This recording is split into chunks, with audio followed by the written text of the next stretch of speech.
This is my patient. She is 57 years old, and we see some moderate signs of photo-damaged skin with some area more affected by the elastosis, especially periorbital and perioral area. So, first we are going to clean the skin with Fomar 15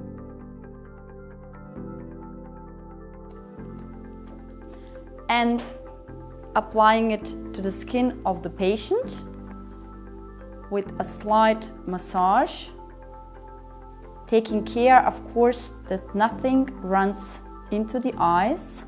You always should ask the patient and observe the reaction of the patient, and then leave it for about a minute. And then we can remove the foamer. Either you can use a small towel with the water, or you can use compressors.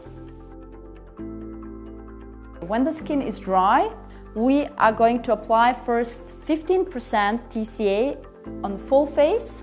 So doing actually one layer but with two sequences, one horizontally and one vertically, to cover the whole skin, starting with the T-zone and then going to the more sensitive areas, the cheeks and the upper lip.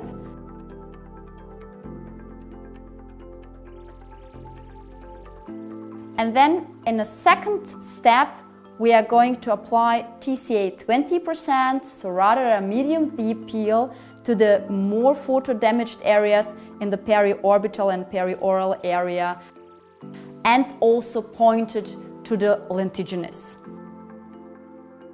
Very important when you're doing TCA peel is to observe the reaction of the skin, but also to ask the patient for stinging and burning.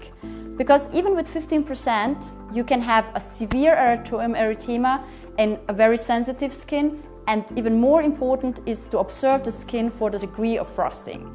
As the frosting may develop over 1 or 2 minutes, it's very important to wait, maybe even 3 minutes, before applying the next layer, especially in the areas like upper lip or cheeks that are more sensitive than, for example, the forehead. When we look at the nose of the patient, even with 15% TCA, we can see after these 2 layers a slight frosting, and especially also on the upper lip, the development of the frosting over 2 minutes. And then with 20%, of course, more white, confluent frosting, and also in the pointed manner to the lentiginous. There is also very nice white, even coated frosting. And as a last step, what we are going to do, we are going to apply Cosmo Peel cream that is enhancing and prolonging the effect of the TCA peel. We are going to apply first on the whole face, and I always slightly massage it into the skin and make sure that you're really going to the vermilion border, but not too much in, especially if the patients are having a permanent makeup.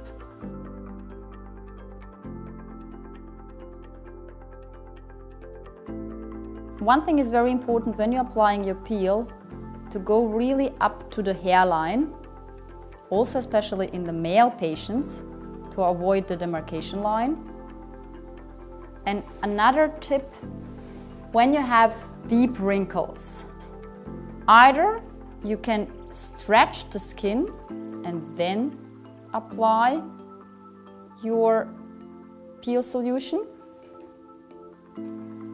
or you can do it directly into the line with the slight pressure, a little bit stretching the skin. This can also be done, of course, on the upper lip.